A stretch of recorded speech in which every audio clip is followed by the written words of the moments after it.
नमस्कार, मैं अंजना चौधरी। आज का हमारा विषय prokaryotic and eukaryotic cell. Prokaryotic cell. Prokaryotic शब्द ग्रीक के दो शब्दों से मिलकर बना है। प्रो यानी प्रिमिटिव, कैरियन यानी न्यूक्लियस। ये कोशिकाएं बहुत ही छोटी होती हैं। इनके चारों ओर कोशिका झिल्ली पाई जाती है। इनमें केंद्रक के साथ साथ दूसरे कोशिकांग जैसे mitochondria, Golgi body, endoplasmic reticulum, chloroplast, lysosome का अभाव होता है। डीएनए के चारों ओर न्यूक्लियोप्रोटीन पाया जाता है जिसे न्यूक्लियोइड कहते हैं। न्यूक्लियर मटेरियल के चारों ओर न्यूक्लियर मेम्ब्रेन नहीं पाया जाता। न्यूक्लियोलस तथा माइटोटिक एपरेटस का भी अभाव होता है। सेल वॉल के चारों ओर कार्बोहाइड्रेट और अमीनो एसिड्स पाए जाते हैं। प्लाज्मा मेम्ब्रेन साइटोप्लाज्म के अंदर कुछ प्रवर्त बनाते हैं जिसे मीजोसोम कहते हैं। राइबोसोम 70S टाइप होता है। ये 50 और 30 यूनिट से बना होता है, स्मॉल साइज का होता है और सेल डिवीजन के दौरान किसी प्रकार के प्रवर्त का निर्माण नहीं होता। ये सेल लगभग सभी जगह पाई जाती है। इनमें बायोकेमिकल एक्टिविटीज़ बहुत अधिक होती है और साइटोप्लाज्म में किसी प्रकार का एमीबॉयड मूवमेंट नहीं होता। उदाहरण के लिए bacterial cell, blue green algae, PPLO, pleuro pneumonia like organism. Bacterial cell. Bacteria जो माइक्रोस्कोपिक होती है, ए सेलुलर होती है और इनमें ए सेक्सुअल रिप्रोडक्शन पाया जाता है। ये पैरासिटिक और एसेप्टोफाइट दोनों होती है। सेल वॉल यानी कैप्सूल पॉलीसैकेराइड का बना होता है। प्लाज्मा मेम्ब्रेन लाइपोप्रोटीन का बनता है। साइटोप्लाज्म सघन होता है। इनमें प्रोटीन फैट्स पाए जाते हैं। ग्लाइकोजन ग्रैन्यूल कोलाइडल स्टेट में पाई जाती है। राइबोसोम उपस्थित होता है। डीएनए सर्कुलर होता है। Mitochondria, Golgi body, endoplasmic reticulum का अभाव होता है। इनका साइज 0.5 से 10 म्यू होता है।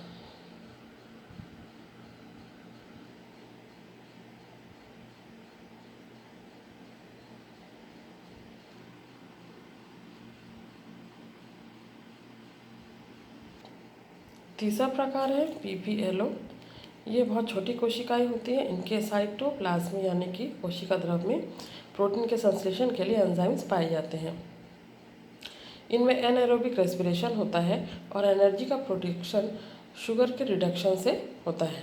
ये उदाहरण के लिए माइकोप्लास गिलिप्टिकम जो श्वसन संबंधी रोग उत्पन्न करता है।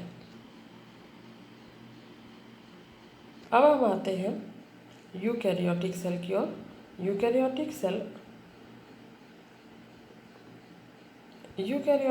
ग्रीक के दो शब्दों से बना है। यू मतलब गुड या वेल और कैरियन मतलब न्यूक्लियस यानी कि ट्रू सेल।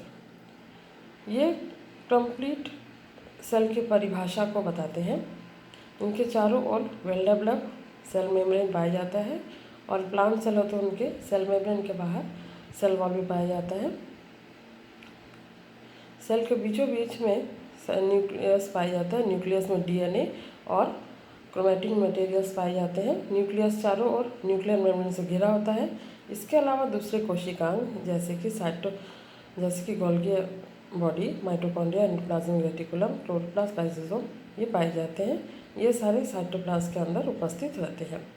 ये जो सेल सारी मेटाबॉलिक एक्टिविटीज़, इन सेल में सारी मेटाबॉलिक एक्टिविटीज़ होती है और इनमें एग्जिस्टेंस का जो पावर है, जो पोटेंशियलिटी है, ये बहुत अधिक होती है।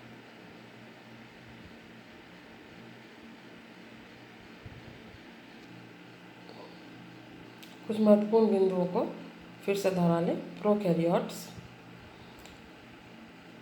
प्राचीन कोशिकाएं, सेल वॉल प्रोटीन और कार्बोहाइड्रेट की बनी हुई,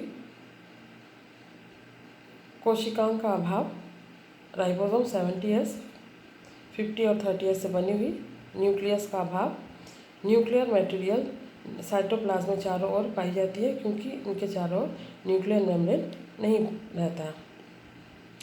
हिस्टोन अनुपस्थित, न्यूक्लियोलस अनुपस्थित, सेंट्रियोल अनुपस्थित।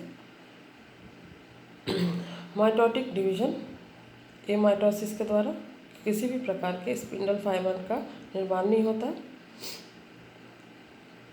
रेस्पिरेटरी और फोटोसिंथेटिक एंजाइम्स मौजूद होती हैं। सिंगल क्रोमोसोम जो सर्कुलर होती हैं और डबल स्ट्रैंडेड होती है।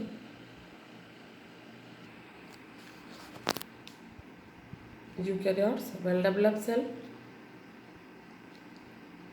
एनिमल सेल के चारों ओर प्लाज्मा मेम्ब्रेन, प्लांट सेल के चारों ओर बाहर में सेल वॉल जो सेलुलोज से बना हुआ।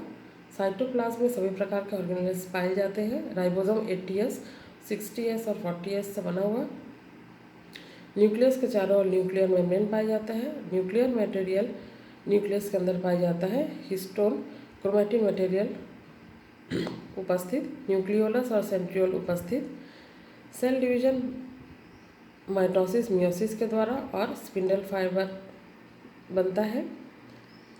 एक से अधिक क्रोमोसोम पाए जाते हैं जिनमें DNA उपस्थित होता है। धन्यवाद।